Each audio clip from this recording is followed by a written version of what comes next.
parti, c'est quand tu veux. Ouais, c'est bon. Donc voilà, on est là pour Georges Abdallah. Oui. On est là pour le camarade Georges Abdallah qui est en détention depuis 35 ans, mais aussi actuellement à Paris, une grève de la faim d'un camarade de la plateforme des opprimés, qui est une organisation de soutien à tous les opprimés, et notamment ce qui se passe en Turquie actuellement. Notamment le régime fasciste d'Erdogan qui extermine tous les militants progressistes, qui enferme les députés, tous ceux qui ne sont pas d'accord avec lui. Et actuellement, une grève de la faim a commencé de manière illimitée en Turquie. Ça fait 158 jours qu'elle a commencé en Turquie. Et en solidarité, à Strasbourg, il y a une dizaine de camarades qui sont en grève de la faim depuis 120 jours. Et donc à Paris, il y a eu une première grève de la faim qui a eu lieu du 1er au 5 avril. Et là, depuis 15 jours, de nouveau, une personne a décidé de se mettre en grève de la faim, donc à Paris, au siège de l'Actit. L'Actit, c'est l'association culturelle des travailleurs de Turquie à 54 rue de Hauteville. Et voilà, donc c'est un message pour apporter notre salut fraternel, internationaliste aux camarades.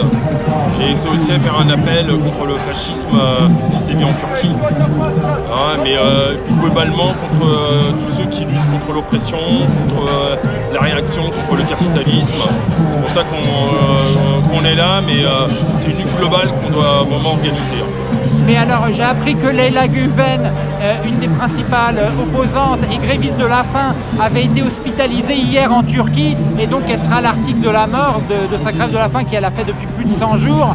Là, 158 jours. 158 jours, et là on a un jeune Kurde à Paris qui a démarré une grève de la faim illimitée. Il s'agit là quand même de moyens désespérés par rapport à une situation désespérée liée au fascisme en Turquie.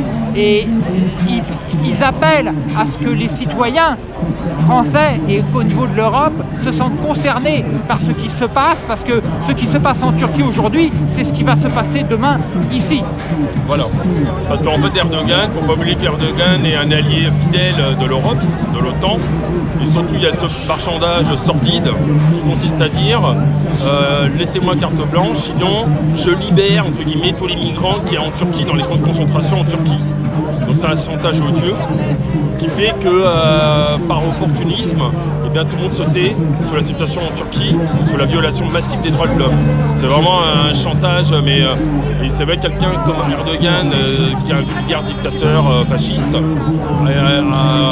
n'a aucune conscience morale pour dire je les garde bien au chaud, mais laissez-moi carte blanche pour éliminer tous ceux qui s'opposent à mon pouvoir.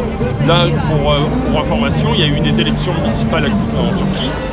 Elles ont toutes été annulées, parce qu'il y avait des résultats qui déplaisaient à Erdogan. Alors c'est comme à Gaza, on vote mal, donc on a eu des élections. Enfin, c'est à chaque fois ça, la démocratie elle dérange quand on vote mal. C'est comme dans l'Union Européenne, quand on vote mal le 29 mai 2005. Alors exactement. Mais ce qui est grave en Turquie, ça a des conséquences bien concrètes. Tu votes mal, mais tu vas en prison évidemment.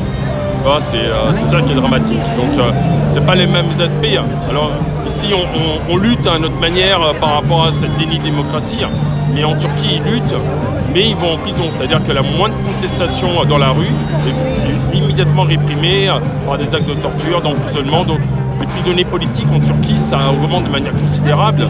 On met même en prison donc, des députés, ou même un président d'un parti politique. Dans l'Union Européenne, on a mis en prison des députés catalans, il me semble. Voilà. C'est un excellent exemple de déni de démocratie dans l'État espagnol, où un référendum ne plaît pas, on l'annule. C'est vrai que l'État espagnol, c'est à côté, c'est pas dans la péninsule quelconque, c'est à côté. Effectivement, c'est un excellent exemple. Eh bien, je te remercie. De rien. Merci à toi. De rien. Ne pas Saran. Non pas Saran.